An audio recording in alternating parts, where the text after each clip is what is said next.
रीवा में कल regional industrial summit हो रही है। जैसा कि मुख्यमंत्री जी का एक बहुत ही अच्छा निर्णय रहा है कि हम संभागीय मुख्यालयों में रीजनल इंडस्ट्रियल समिट करेंगे और वहाँ पर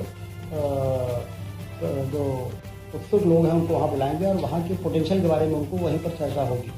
कहाँ पर मिनरल डिपॉजिट है, कहाँ पर फूड पार्क लगाया जा सकता है, कहाँ टेक्सटाइल पार्क लगाने की संभावना है, कहाँ जहाँ फार्मास्यूटिकल सेक्टर में काम हो सकता है।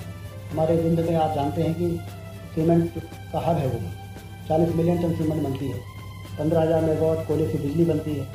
ये वही इलाका है जहाँ 750 मेगावाट का दुनिया का सबसे बड़ा सोलर प्लांट हम लोगों ने उसमें स्थापित किया था। दिल्ली की मेट्रो से चलती है और नेशनल पार्क है, तो पर्यटन की भी संभावना है और निवेश की भी संभावना है। शानदार 4 लेन की सड़कें उधर यूपी से इधर जबलपुर और झांसी और चारों तरफ विश्व स्तरीय सड़कें बनके तैयार हो गई है। रेलवे लाइन का काम सीधी से सिंगरौली का युद्ध स्तर पर चल रहा है और उसके साथ ही साथ एयरपोर्ट भी बन गया है। तो निवेश के लिए जो जरूरी इंफ्रास्ट्रक्चर है वो विंध्य क्षेत्र को अब प्राप्त हुआ है जाके। पूरा रोबस्ट इंफ्रास्ट्रक्चर जिसको कहा जाता है, जो इन्वेस्टमेंट के लिए बहुत आवश्यक होता है, वो बन के तैयार हुआ। और सब लोग रीवा आमंत्रित हैं। रीवा आइए और रीवा में वाइट टाइगर भी देखिए और एयरपोर्ट भी देखिए। और रीवा का पूरा ट्रांसफॉर्मेशन हुआ है।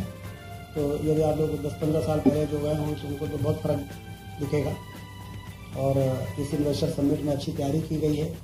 मुख्यमंत्री जी के मार्गदर्शन में बहुत अच्छी व्यवस्था है, तो वहाँ पर आप लोग पधारें। रीवा का होने के नाते भी मैं आपका आमंत्रित करता हूँ। 4,000 निवेशक आ रहे हैं, तो आप ये मानिए कि अच्छा निवेश होगा। पहले इन्वेस्टर समिट इसलिए नहीं हो पाते थे कि मध्य प्रदेश में चलने लायक सड़कें नहीं रहती थी, गाँव अंधेरे में डूबे रहते थे, पावर सरप्लस स्टेट नहीं था।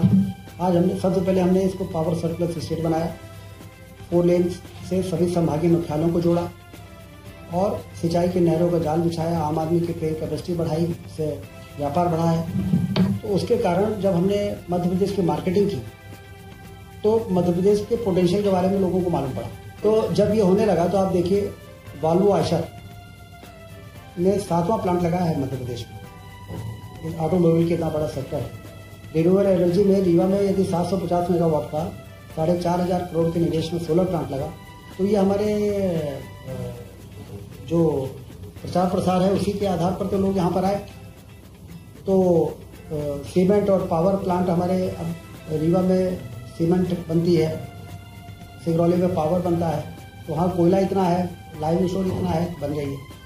तो खनिज संपदा भी होनी चाहिए और इंफ्रास्ट्रक्चर भी होना चाहिए और हमारी इंडस्ट्रियल पॉलिसी भी अच्छी होनी चाहिए, सिंगल विंडो सिस्टम होना चाहिए, ईज ऑफ डूइंग बिजनेस जैसा वातावरण होना चाहिए।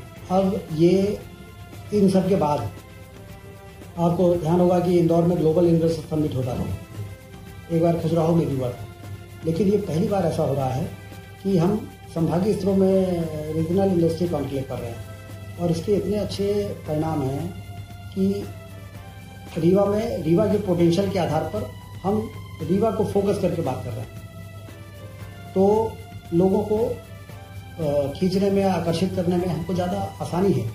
और यदि हम बड़े समूह में करते हैं तो उस समय वो आवश्यक था, लेकिन अब मध्य प्रदेश जिस स्थिति में पहुंच चुका है तो अब ये बहुत प्रासंगिक हो गया है, सामयिक है। तो इसलिए डॉक्टर मोहन यादव जी मुख्यमंत्री जी इसके लिए बधाई के पात्र हैं कि उन्होंने इस बार इन्वेस्टमेंट के लिए इस तरह के प्रयोग को अपनाया। सरकार क्यों उनको इस प्रकार के आयोजन करती है? क्योंकि हमें बेरोजगारी दूर करने के लिए अपने नौजवानों को वहाँ पर रोजगार के अवसर तैयार करना है। तो एक तो रोजगार का अवसर तैयार होता है, सिंचाई का रकबा बढ़ाने से किसान संपन्न होता है, तो व्यापार बढ़ता है, तो उससे रोजगार का अवसर बढ़ता है। और दूसरा, पर्यटन की क्रांति हो जाए, टूरिज्म इतना बढ़ जाए। अब दुनिया में बहुत से ऐसे देश हैं जहाँ पर एक सुई नहीं बनती है निर्माण के नाम, मैन्युफैक्चरिंग के नाम पर, लेकिन उनकी अर्थव्यवस्था बहुत अच्छी है। तो औद्योगिक क्रांति के लिए इस प्रकार के निवेश के आयोजन किए जाएं, लोगों को आमंत्रित किया जाए, बुलाया जाए, रेड कार्पेट बिछाया जाए, आइए और आप लोगों को यहाँ पर हम जमीन देंगे, पानी देंगे, बिजली देंगे, सब्सिडी देंगे। अब हमारे क्यों, इसके पीछे उद्देश्य यही है कि जब वो इंडस्ट्री लगाएंगे तो रोजगार के अवसर तैयार होंगे, तो हमारे यहाँ के लोगों को रोजगार मिलेगा।